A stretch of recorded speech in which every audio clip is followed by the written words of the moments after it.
इस समय पहुंच चुके फिरोजाबाद जिला से पड़ता है जसराना थाना क्षेत्र के अंतर्गत कौन सा गांव पड़ता है, क्या पूरा मामला है, जो कि मेरे साथ बैठे हुए हैं पीड़ित हैं, तो पूरा मामला बताएंगे। सर, आपका गांव कौन सा है? मेरा गांव पड़ता है जसराना कोतवाली में जफारा। जी, क्या नाम क्या है आपका? मेरा नाम है तेज प्रताप सिंह, वैसे कहते हैं बीनू। क्या पूरा मामला क्या है, किस तरीके से आपने कहाँ शिकायत की, क्या रहा मामला? शिकायत तो मैंने कई 2 महीने से तो मैं घर से बाहर हूँ जी। लोग गांव में नहीं घुसने दे रहे हैं और मैं इतने दबंग लोग हैं कि आपको गांव अंदर नहीं जाने दे रहे हैं। वहीं पर बात करना चाहते हैं, मुख्यमंत्री जी कहते हैं कि हमारी सरकार में गुंडा माफिया भाग चुके हैं, तो क्या आप भी मानते हैं कि दबंग लोग हैं, उनकी डर की वजह से आप गांव छोड़े हुए हैं? सर बिल्कुल बहुत बड़े दबंग हैं, इनके पहले से काफ़ी मुकदमे भी काम हैं, आपराधिक किस्म के हैं जी और दूसरे ज़िले में भी मुकदमे हैं, दूसरे थानों में भी मुकदमे हैं जी। और वो बराबर जान से मारने की धमकी दे रहे हैं।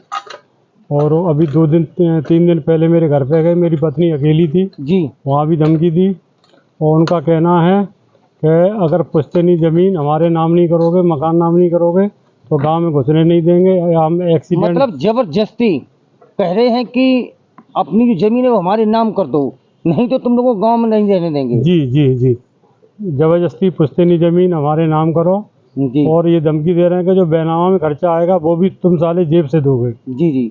और अगर इतने दबंग किस्म के हैं? जी सर, दबंग किस्म के हैं, पहले से बहुत ज़्यादा वो आपराधिक मुकदमे तो हैं ही पहले से, दूसरे जी। ज़िलों में भी हैं, यहाँ भी हैं, जसराना थाना में भी हैं। जी।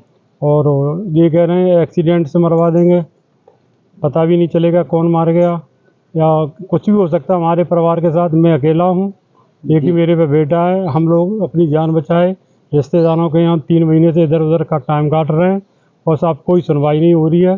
तो आपने इसकी सूचना कहीं उच्च अधिकारियों को बताया, तो अधिकारियों ने क्या कहा?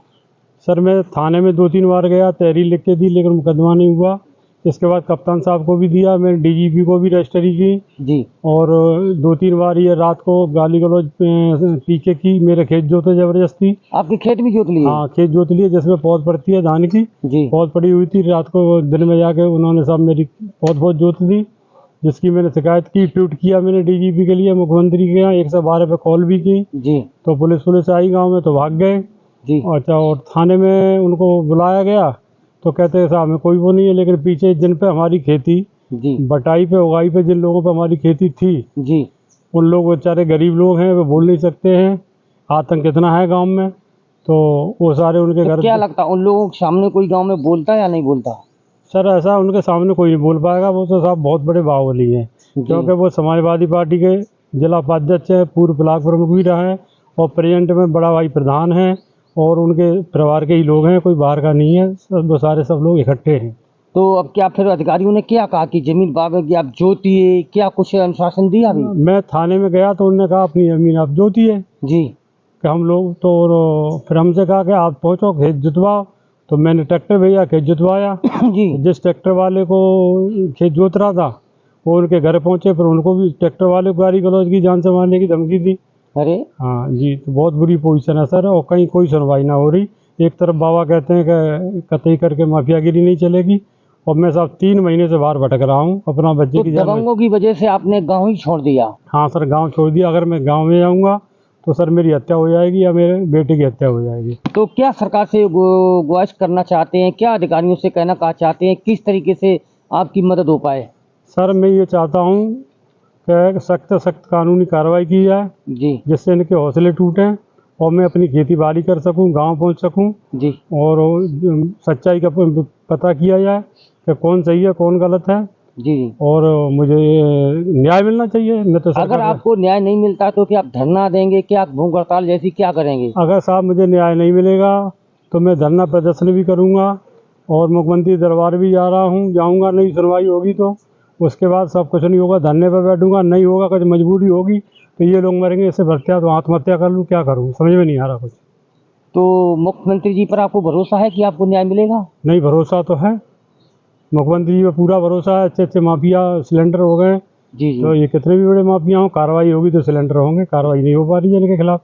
इस तरीके से आप देख सकते हैं जो कि ये है, इन्होंने स्पष्ट कहा है कि इनकी ज़मीन को जो इनके नाम है पैतृक है, और इनकी ज़मीन को कब्जा कर रखा है। अगर वहीं हम बात करना चाहते हैं इस खबर को देखते हुए कि जिस तरीके से मैनपुरी में एक बिल्डिंग को ध्वस्त कर दिया गया था, उस पर करीब 4-5 करोड़ तक की बताई जा रही थी, वो अवैध थी। तो क्या लग रहा है इनकी संपत्ति पर भी कब्जा हो रहा है, तो वो अपनी संपत्ति को बचा पाएंगे या किस तरीके का रहा?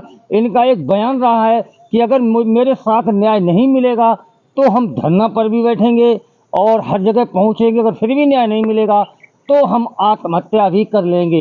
इस समय की फिरोजाबाद की सबसे बड़ी खबर है। इसी प्रिंट चैनल से ध्रुव सिंह यादव।